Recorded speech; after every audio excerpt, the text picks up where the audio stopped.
What's up guys, it's Kelrus, and welcome to my Phase 3 raiding guide for Classic WoW. In this video we're gonna have a comprehensive look at each and every boss within the Blackwing Lair. Keep in mind that there are multiple ways of dealing with these mechanics, and these are only my suggestions for strategy. I've seen way too many guides overcomplicate these encounters, and considering how classic number tuning has been quite underwhelming in contrast to private servers, I've made an effort to narrow it all down to a short and simple watch. So, let's dig right in. The first boss you'll encounter upon entering the Blackwing Lair is Razorgore. For this fight, I recommend splitting the raid into 2 or 4 teams, each team occupying one corner of the room. The reason for this is to be able to quickly nuke down the adds as they spawn in varying locations. Kill order is usually mages, then dragons, then legionnaires, although that might vary on your raid leader's preference. Whilst chopping away at the repeatedly spawning adds, one member of the raid will have to control Razorgore by clicking on the orb and destroying 30 eggs within the timer. Let this be handled by someone who has done it before, either on retail, private servers, or of course original vanilla, as it does require some finesse and practice. Once you've broken all the eggs, Phase 2 begins, and Razorgore becomes hostile. At this point, Razorgore will start cleaving everyone in front of him, which also wipes threat off the current tank. TLDR, it basically just becomes tank and spank, where tanks will swap aggro back and forth as your DPS works his health bar down, keeping close attention to their threat. If you want to be helpful to your healers, you can LOS the AoE behind this pillar. Although it generally isn't needed since it doesn't really hurt that much, and healers will probably have plenty of mana to spare. If you can do this boss, you'll have no trouble with the following ones. GG's and good luck on loot. Vaelastrasz is the next boss. For this encounter, everyone in the room will receive Essence of Rend, which essentially just gives you endless mana, energy and rage. In addition, every now and then, someone in the group will get burning adrenaline. This is an insane damage increase, but it also deals damage to you, and should you die with this buff, you will explode, dealing damage to all nearby allies. Depending on classic number tuning and your raid, you will have to do one of 2 things. 1. Either run out and let it kill you, so that the splash effect doesn't hit anybody else in the raid. Or 2. Cry for healing, as you single-handedly solo the boss, doing 3 times everybody else's DPS. I don't think the latter is actually gonna be possible though, but time will show. Vaelastrasz, much like Onyxia, also does a frontal breath and tail swipe, so make sure you're always hitting him from the side. Also pay very close attention to your threat, because should you pull aggro, the boss will be turned 90 degrees, either cleaving or tail swiping the entire raid, making it almost impossible to recover from. Next up, we have Broodlord Lashlayer. This dude does a frontal that reduces threat every 30 seconds or so. To counter this, have one of the tanks positioned on the side, being able to quickly pick aggro back up and maintain it, whilst moving him back into position. Broodlord also casts Blast Wave on an interval, which deals damage to everyone in a radius, as well as knocking you back.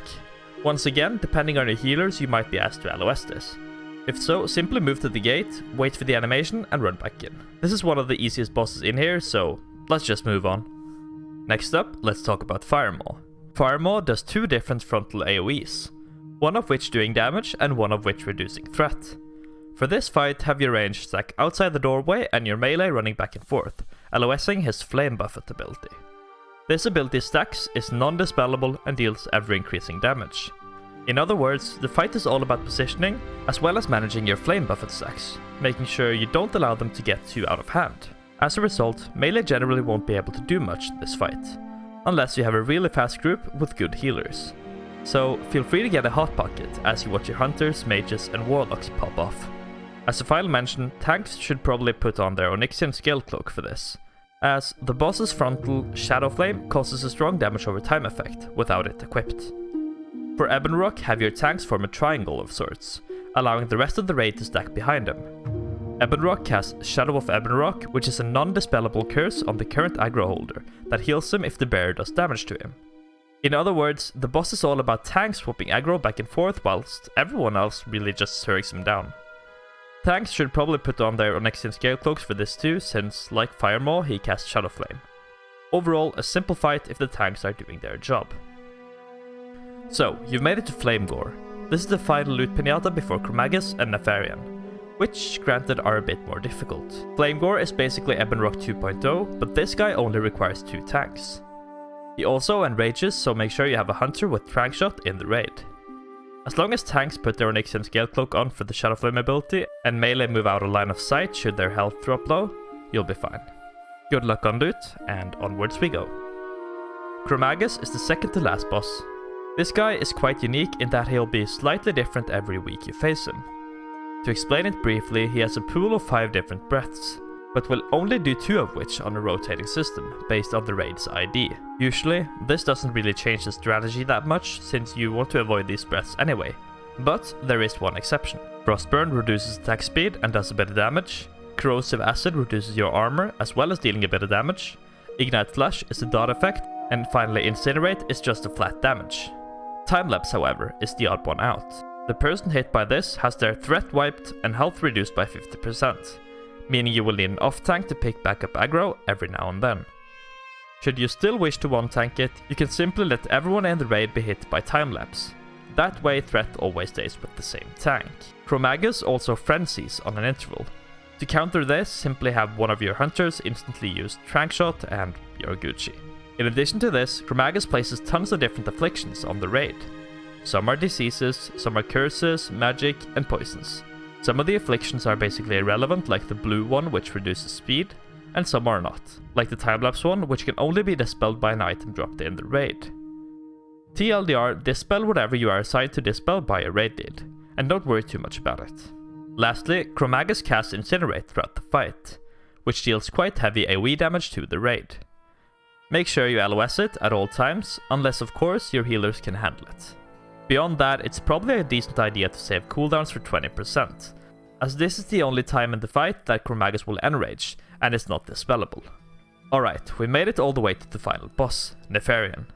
This dude is a multi-phase fight, and to start things off you'll have to deal with some ad waves.